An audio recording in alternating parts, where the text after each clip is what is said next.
cave. As I mentioned, the remarkable mummified remains were each lying in a stone sarcophagus. After prying off the lid, Wheeler did not disturb them, but pulled down the straw-like cloth to take a look. There were 3 blankets coated with resin lying on top of them, and there was very little dust inside the boxes. This is more artwork by Trisla Brewer, John Brewer's granddaughter. The male had red hair, was approximately 9 foot. This is their ancestors. This is who the Canaanites slept with to create. Oh my goodness, look. Blonde hair. Look at her facial features. Her small little titties. Her arms. Her hair. Her nose. Look at his nose. Look at his face. European looking. Look at his hair. It's not like mine. It's not black with a red tinge. It's red all over.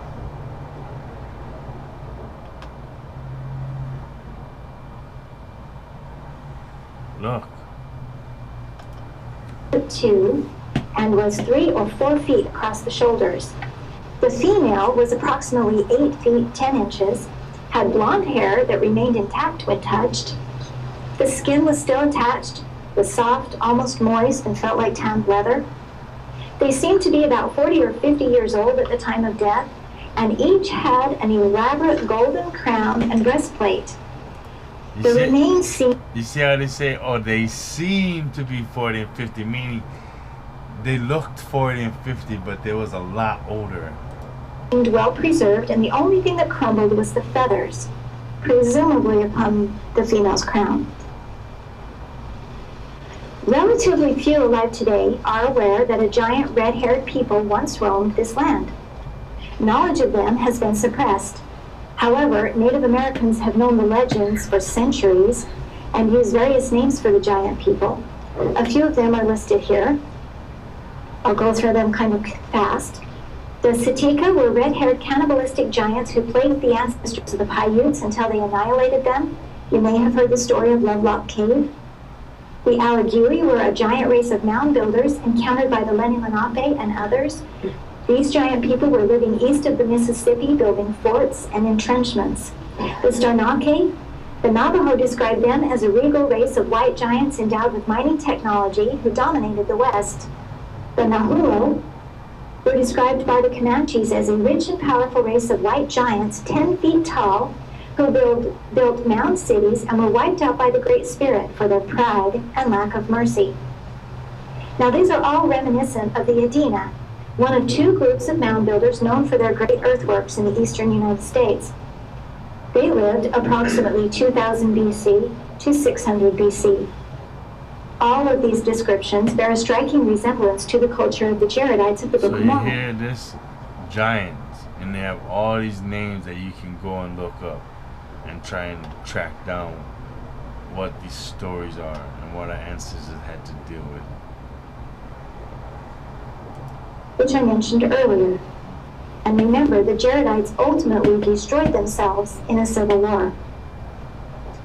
Here's a quote from John L. Sorensen. Ether writes of the annihilation of his people, but this was not necessarily an extermination of the entire population. One may assume that many of the commoners were not in the 2 armies and thus survived after these wars, since explicit features of Jaredite culture were later evident in the Nephite culture. Critics of the Book of Mormon record have listed many items attributed to Book of Mormon cultures that seemingly do not exist in the archaeological records. Ancient brass, stone boxes with writing on metal plates, horses, chariots, wheat, elephants, and the list goes on. Now that the suppressed knowledge of the giants is coming to light, it is very interesting to find that evidence of the very items on that list are being discovered in the burials of the giant people. Now this is why we call them giants. We're not talking about 30-footers. On the left is Harold Wadlow, 5 feet 11 inches, and his son Robert at 8 feet.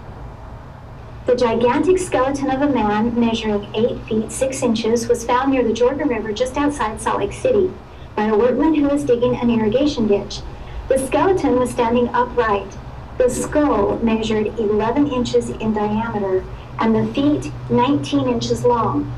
A copper chain to which was attached 3 medallions covered with curious hieroglyphics was found around the neck of the skeleton, and near it were found some copper medals. Archaeologists believe that the original owner of the skeleton belonged to the race of mound builders. Now notice the medallion on the Brewer Cave mummy's chest, and that photo there is another medallion that was found in the cave. And then here are some drawings and photos of a few more medallions. Some of these have drawings to show the detail, and I know the photos are a little blurry, but the designs are interesting nonetheless. Now that we have access to information regarding the burial details of the giant people, we will compare the similarities between the documented giants and John Brewer's alleged giants.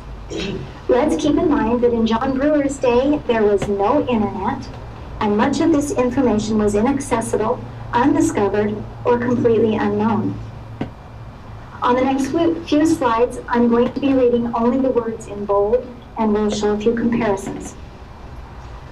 Belt Mountains, Montana, 1889. A gold hunter, while prospecting the Belt Mountains, discovered a mysterious cavern. At the foot of the stairs was a skeleton of a man, 9 feet 6 inches. Underneath was a gold plate, 10 inches long, 6 inches wide, covered with strange devices, hieroglyphics. And then we have the Moundsville Giants, West Virginia, 1883. Giant skeletons were found. There was also a stone tablet on which were inscribed characters that resembled ancient hieroglyphics. Another skeleton was wearing pieces of mica on the shoulders, which appeared to be epaulets. You know, the shoulder pieces on a uniform. And a large piece of copper on the chest seemed to be a shield. As you can see, the Brewer Cave mummy had a sword, shield, and breastplate, and something that resembles epaulets. Gartersville, Mississippi, 1884. The discovery was of the remains of a giant wearing a copper crown. The bodies were encased in a network made of straw. The tomb was covered with large flagstones engraved with inscriptions. The Death Valley Giants, Nevada, 1947. Dr. Bruce Russell, following up on reports that the Smithsonian had hidden evidence of giants found in Death Valley. Hello?